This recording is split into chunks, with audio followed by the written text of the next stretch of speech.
So now that Smash is no longer releasing DLC fighters, a gaggle of copycats are trying to take the throne.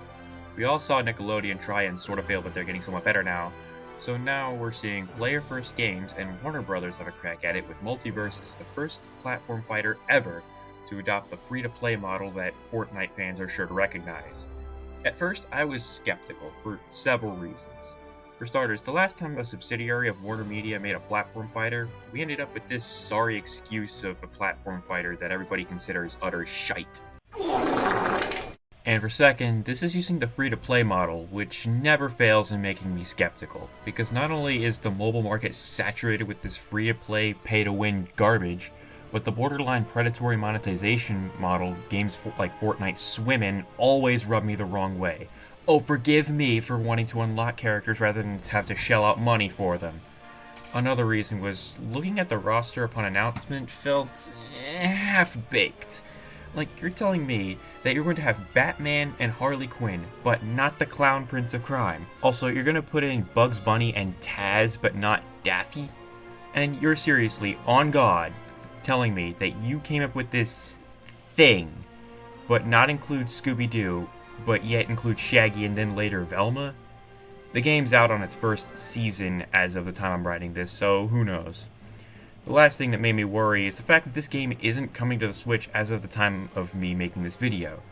I have a perfectly functional laptop to play it on, sure, but I'd like to play it on the same system as Smash Bros, with official GameCube controller support. I mean, Nickelodeon All-Star Brawl was able to include GameCube support, so what's this game's excuse? I remember this game having a closed beta that was obnoxiously hard to get into.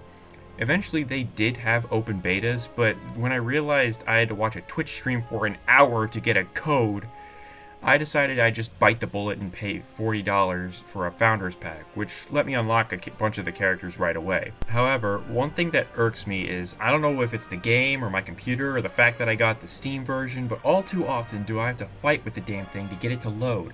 Too many times have I encountered the wait for single object error and have to start the entire process all over again.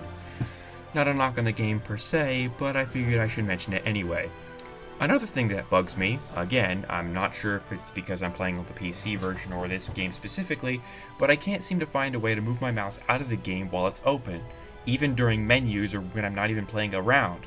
This really bugs me because as long as I can find my mouse in games like Minecraft, I can move them out just fine whenever I'm not actually, in game mode. Again, not a knock on this game yet, but I figured I should just point this out. Anyway, the graphics in this game are really nice. I actually expected a lot of characters who have only been in 2D, like Steven and Garnet for example, to look rather cursed in 3D. But I don't mind that much, except for Steven's dopey looking facial proportions. But the weird thing is the fact that everyone looks like action figures, and that's not necessarily a bad thing, mind you, it's just something that I just so happened to notice. Anyway, yeah, the graphics look great, and the music is pretty good as well. I can't really think of anything that springs to mind immediately, but I'm glad it doesn't make me want to go deaf, and it does fit the tone and mood of the game. Anyway, yeah, as you can already tell, it's a platform fighter. If you played Smash Bros. Or one of the million other shameless clones, you kind of know what you're getting into. But spoiling this one right now, I feel like this is one of the better platform fighters. Not anywhere near Smash's standards, but it's better than the offline Shovel Knight Showdown and the unpolished mess that is Brawlhalla. So anyway, getting into the gameplay. Originally, I was gonna main Garnet because I'm not really into the DC characters, and if you hate Garnet, you simply do not exist. And I actually thought she was going to be much more like Captain Falcon with Snake's rockets and a counter. But no, she wasn't really all that it was cracked out to be, and she wasn't very good from what I played. So instead, I went with the Iron Giant. The Iron Giant is awesome. He fucks shit up with his ass stomp flinging a car around him, and the fact that he's the heaviest character in the game. But who knows, I might end up picking Garnet back up again. Especially because since Iron Giant is twice the size as everybody else, he's also the biggest target. Anyway, like I said before, it's a platform fighter, but this time it has an emphasis on 2v2s. Obviously free-for-alls are available and 1v1s are there too, but I'd rather play the mode this game was designed around. Another thing I like is how it punishes spamming. At first, I thought it was someone else weakening my attacks, but until I soon realized that the more you spam a move, the weaker it becomes. Thank you! I don't have to worry about brain-dead NPCs spamming moves nearly as much. Characters are split into 5 categories: tank, bruiser, assassin, mage, and support. Tanks can take a beating and hit like trucks, but are usually slow on wind-up, and can sometimes have a hefty end lag, but don't underestimate how much damage they can do. Believe me, I know. Bruisers are like a faster but less powerful tank. They're the closest thing to an all-rounder, so start with one of them if you're new to this kind of game. Assassins know that their hands can't cave anybody's skulls in on their own, but that's what their tools, usually swords, are for. They're all about combos and tech. Mages are all about long-range combat and setting up projectiles and traps. Rather than fight up close and personally, they prefer to hit you with rockets, safes, spells, and whatever they throw at you. Support characters, despite the name, are not to be underestimated, and they can dish out quite the pain if they're skilled enough. They're all about helping their teammate, hence why 1v1s and free-for-alls can be something of an uphill battle for them. But don't you think for a second that they're just easy pickings in 1v1s and free-for-alls. I can see this game having a pretty long shelf life, and with new characters coming soon like Morty dropping in the middle of me writing this, and judging by the leaks coming, oh yes! Joker and Daffy are coming after all!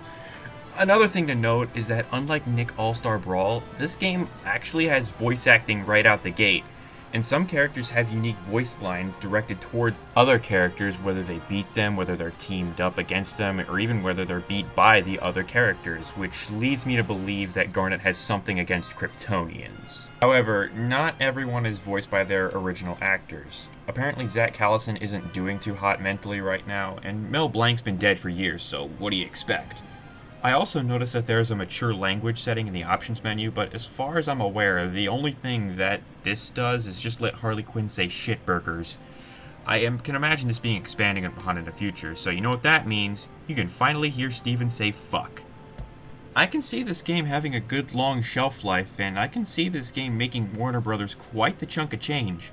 God knows they need it after they lost $20 billion after canceling a lot of shows. Gee, it's almost as if canceling a movie that was already complete and delisting several well-liked cartoons in an attempt to avoid paying animators would cause you to lose a lot of respect from the public as well as a lot of money. Who'da thunk it? With all that said, considering how much this game can change between now and when it hits numbers like Fortnite in its prime, I'm not going to give it a score. I recommend it, yes, but I still recommend Smash more.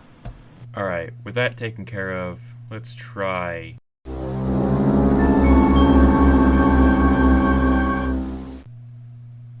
Where are my games? What is this? If you're reading this, you'll notice that your game collection is gone, save for one game. I know how much all of them mean to you, and as such, I'm willing to give them all back. If, and only if, you review my game, Nefarious, next in your lineup. If you don't do it within the next week, all of them that I stole go kaboom. Capiche? Sincerely, Crow.